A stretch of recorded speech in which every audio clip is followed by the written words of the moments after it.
So I know we have a lot of new subscribers on this channel, and I think most people don't go back and watch old videos. So that means quite a few of y'all probably haven't heard my personal Bigfoot encounter stories, Bigfoot sightings, whatever you want to say there. The time frame for this first story was September, October of 1987. It was a weekend. I was 16 years old, and my best friend, Jim, and two of his friends, I knew them, but I was just acquaintances with them. Anyway, we wanted to go camping. So Jim's grandparents owned land out north of Amarillo, Texas, where I was raised. And out there's a lot of mesas, and there's no trees at all, but just kind of a badlands out there. My friend Jim took it's like a Baja Bug Beetle. It was a really neat little car. And then his other friend had a Ford Aerostar van, which was like a brand new small minivan. Don't ask me why a teenage boy had an Aerostar, but it is what it is.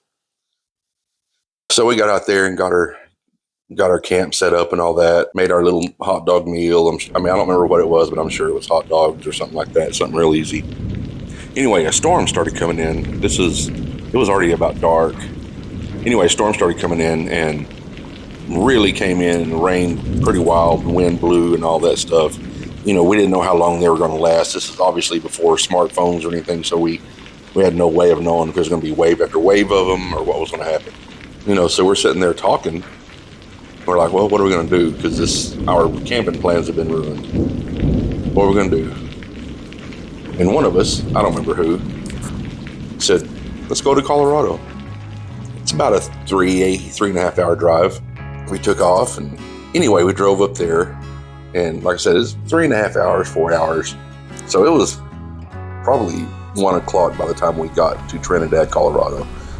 We pulled into a KOA campground. We laid the seats back and all that and tried to go to sleep. But we couldn't go to sleep because we were still amped up from the drive and just being stupid teenage boys. So anyway, we started being loud, and we got kicked out. The manager came around and told us we had to leave because we were annoying the other campers. So we're sitting there, so we take off, and we're like, well, what are we going to do now? By this time it was midnight or so, maybe 1 o'clock. I'm not really sure the time frame, but it was very late. So we're like, well, I guess let's just drive back home. We hadn't brought any of our camping stuff because it all got wet. The tents had gotten wet and all that. So we decided to drive back. Well, I was the only one that had been up that way quite a number of times with my family camping. So we're coming back down I-25, and we get to Raton, New Mexico.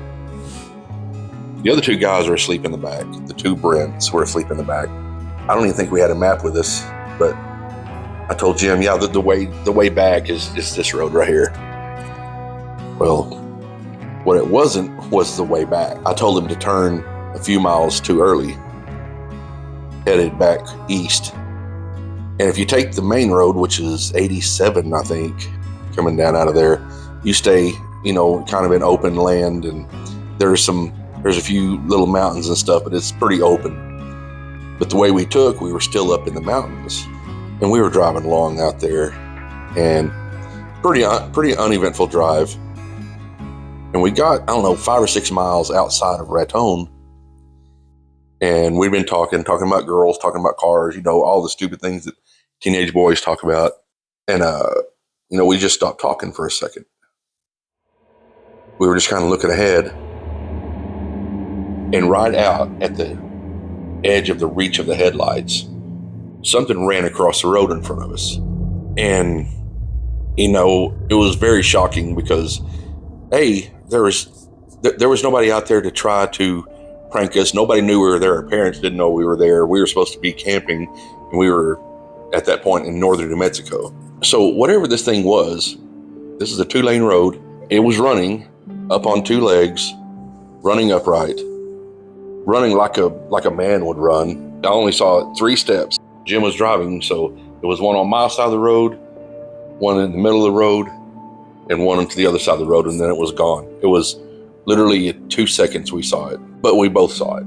Without sounding cliche or whatever, it was literally from what it looked like, it was 8 or 9 feet tall, really dark brownish thing that literally ran across the road the way a bipedal being would run.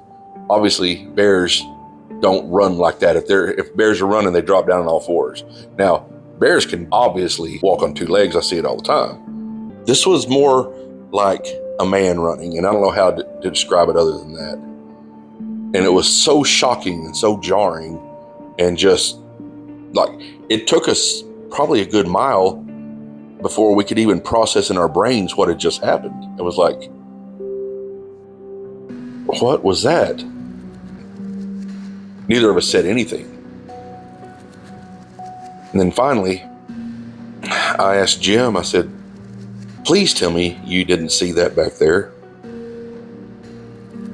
And he said, I was really hoping that you wouldn't say anything about it.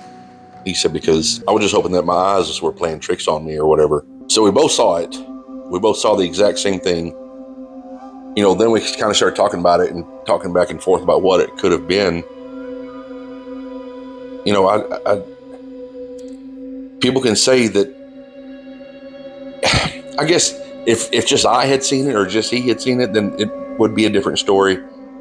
Maybe your mind playing tricks on you or whatever, but when two awake people see this thing and it's the exact same thing, you know, there's something to that. You know, we talked about all the things it could have been.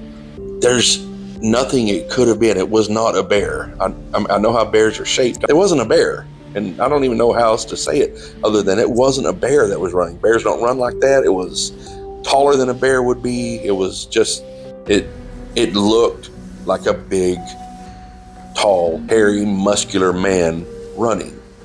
And I know this sounds goofy. I know it does. But that's exactly what it was. In my mind, it was Bigfoot. I mean, I don't know what else you would call it. Bigfoot, Sasquatch, you know, all the other names for it. You know, we talked about it for a while, and then we got back to the campsite north of Amarillo, and we put all our stuff up, and we talked about it a time or two.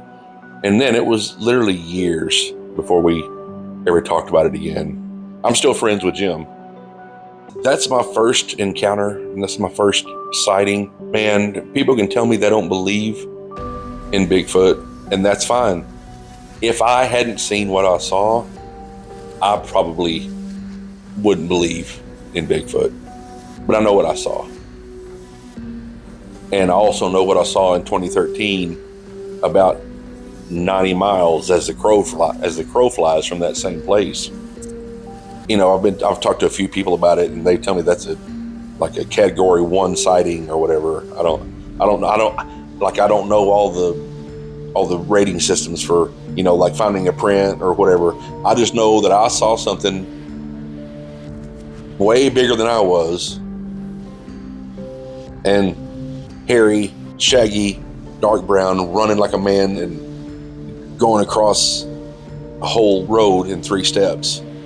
So again, you know, people can tell me they don't believe in stuff, and that's totally fine. I understand it. But as for me, I know what it was, because I know what I saw, and Jim knows what he saw, and that's it.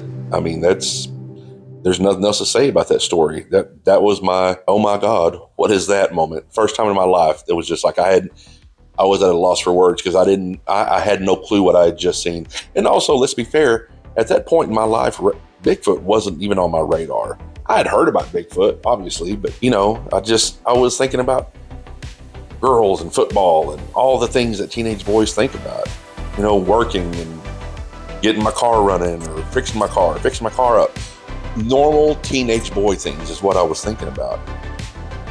And then this thing runs across the road and just shattered every illusion that I had, and I've never not believed in them since. I really haven't. You can't tell me anything that's going to change my mind. Right now in my mind, I can picture what I saw, and it's pretty vivid, even, you know, getting close to 40 years later, you know, 37 years this year. Golly, 37 years. That's crazy.